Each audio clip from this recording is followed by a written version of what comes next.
Manashri Yadav, and today's date is 9th October 2021, and today's video topic is wrapper class. So basically in this video we see what is meant by the wrapper class, and then we see the use of the wrapper class. So basically wrapper class means converts our primitive object into the object of the primitive.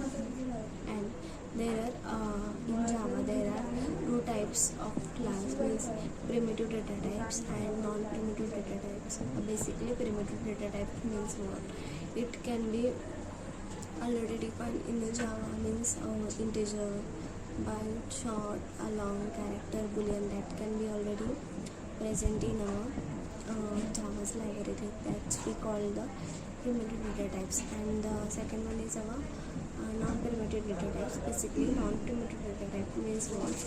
That cannot be defined in a Java, that can be executed or that can be produced by the programmer, executable. So it's called the non-primitive data type. So these two types of the data type. First one is primitive data type and second one is non-primitive data types. So basically wrapper class means what?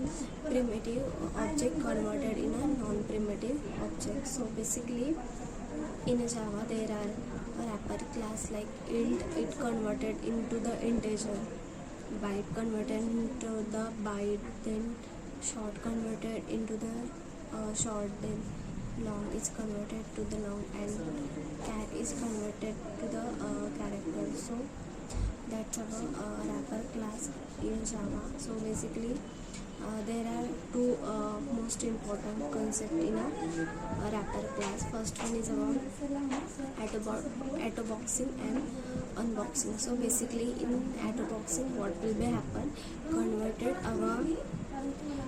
Converted our primitive data types into the wrapper class, means int is converted into the integer. So first when we see the what is the concept of the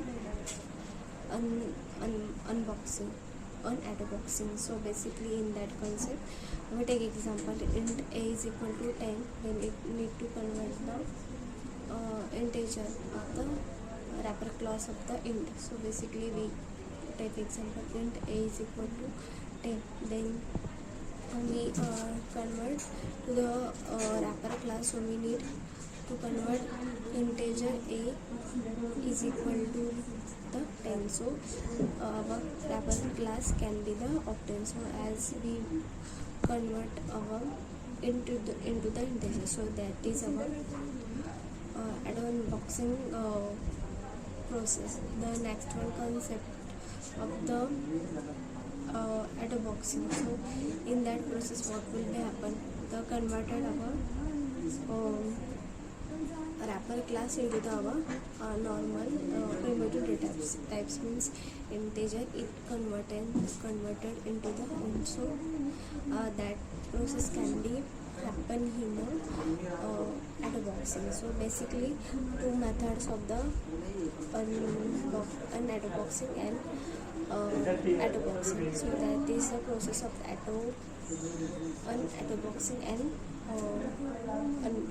unboxing. So this can be to obtain in our Java in a wrapper class. So basically what will be happen? Wrappers means is wrap or data in one particular manner. It means particular of the multiple of the object. It can be wrapper in a one class, means int can be wrapped by the integer, char is wrapped by the character. So in Java basically we see the primitive data types and the non-primitive data types, and we convert our primitive data types, means integer converted into the int converted into the integer, char converted into the character, then byte converted into the byte, then short converted into the short, long converted into the long, and boolean is converted into the boolean. So that's our primitive data types converted into the our wrapper class. So this all the that's we convert all the primitive data types into the wrapper class. Thank you.